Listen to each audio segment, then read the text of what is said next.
చంద్రగిరి మండలంలోని బాలుర ప్రభుత్వ కళాశాలలో ఏర్పాటు చేసిన ఇండోర్ స్టేడియం పునఃనిర్మాణ భూమిపూజ కార్యక్రమంలో ఆయన ముఖ్య అతిథిగా పాల్గొన్నారు.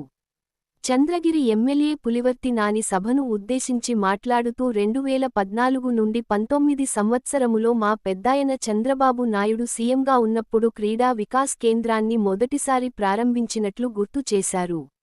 అయితే గత 10 ఏళ్ల వైసీపీ పాలనలో ఇది శిథిలావస్థకు చేరుకుందని విమర్శించారు. గత వైసీపీ ప్రభుత్వ హయాంలో అభివృద్ధికి నోచుకోని ఈ స్టేడియం, కూటమి ప్రభుత్వం ఏర్పడిన తర్వాత నిధులు మంజూరు చేసి పునరుద్ధరిస్తున్నట్లు ఎమ్మెల్యే పేర్కొన్నారు. నిధులు 3 నెలల ముందే మంజూరైనప్పటికీ, నాణ్యతతో, వేగంగా పనులు చేసే కాంట్రాక్టర్ కోసం ఆలస్యం అయిందని తెలిపారు. సాప్ చైర్మన్ రవి నాయుడు మాట్లాడుతూ 2014 నుండి 19లో చంద్రబాబు నాయుడు ముఖ్యమంత్రిగా ఉన్నప్పుడు ప్రతి నియోజకవర్గానికి క్రీడా వికాస్ కేంద్రాన్ని ఏర్పాటు చేయాలనే సంకల్పంతో చంద్రగిరి పట్టణం బాయ్స్ కళాశాలలో క్రీడా వికాస్ కేంద్రాన్ని ఏర్పాటు చేసినట్లు తెలిపారు. నేను సాప్ చైర్మన్ అయిన వెంటనే నాని అన్న చంద్రగిరిలోని క్రీడా వికాస్ కేంద్రాన్ని పునః నిర్మాణానికి సహకరించాలని, నాని అన్న పట్టుదల వల్ల రాష్ట్ర ప్రభుత్వం ఈ స్టేడియం పునర్నిర్మాణానికి 1.53 కోట్ల రూపాయలు నిధులు మంజూరు చేసినట్లు సాప్ చైర్మన్ తెలిపారు.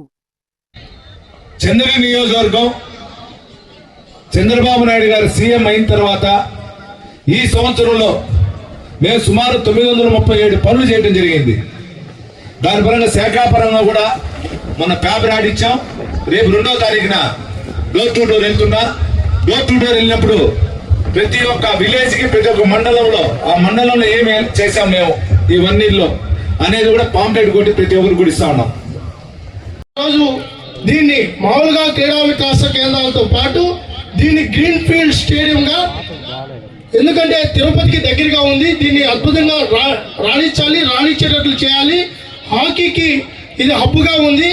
హాకీ అప్పుడు ట్రైనింగ్ అకాడమీ కూడా ఇక్కడ పెట్టాలనే ఆలోచనతో చంద్రబాబు నాయుడు గారు ఆ రోజు శాంక్షన్ చేయడం జరిగింది. భూమి పూజ చేయడం, నిర్మాణం కూడా చేయడం. ముందుకెళ్తున్న తరుణంలో దురదృష్టవశాతం ఈ రాష్ట్రానికి గ్రహణం పట్టిట్టు జగన్మోహన్ రెడ్డి అధికారంలోకి రావడం, తర్వాత ఇక్కడున్న శాసనసభ చంద్రగిరి నియోజకవర్గం చంద్రబాబు నాయుడు గారు సీఎం అయిన తర్వాత ఈ సంవత్సరంలో మేము సుమారు 937 పనులు చేయడం జరిగింది. దాని పరంగా శాఖాపరంగా కూడా మొన్న పేపర్ యాడ్ ఇచ్చాం. రేపు 2వ తారీఖున డోర్ టు డోర్ వెళ్తున్నా. డోర్ టు డోర్ వెళ్ళినప్పుడు ప్రతి ఒక్క విలేజ్ కి, ప్రతి ఒక్క మండలంలో, ఆ మండలంలో ఏమి చేశాం మేము ఈ 1 yearలో అనేది కూడా పాంప్లెట్ కొట్టి ప్రతి ఒక్కరు కూడా ఇస్తా ఉన్నాం. 1,50,00,000 రూపాయలు సుమారు అవుతుందంటే గత పాలకులు అభివృద్ధి పైన ఏ విధంగా దృష్టి పెట్టినారో దీన్ని చూడొచ్చు. మేము అభివృద్ధి చేసినామంటారు. ఎక్కడ అభివృద్ధి చేశారు? ఇదొక ఉదాహరణ. చెట్టు కింద బెంచీలు వేసేదో, రోడ్డు పక్కన బోర్డులు పెట్టేదో, సొంత కంపెనీలకి రోడ్లు వేసేదో, సొంత మనుషులకి స్థలాలు ఇచ్చేది కదా అభివృద్ధి. రోజు దీన్ని మామూలుగా క్రీడా వికాస కేంద్రాలతో పాటు దీన్ని గ్రీన్ ఫీల్డ్ స్టేడియంగా, ఎందుకంటే తిరుపతికి దగ్గరగా ఉంది, దీన్ని అద్భుతంగా రాణించేటట్లు చేయాలి. హాకీకి ఇది హబ్గా ఉంది. హాకీ అప్పుడు ట్రైనింగ్ అకాడమీ కూడా ఇక్కడ పెట్టాలనే ఆలోచనతో చంద్రబాబు నాయుడు గారు ఆ రోజు శాంక్షన్ చేయడం జరిగింది. భూమి పూజ చేయడం, నిర్మాణం కూడా చేయడం.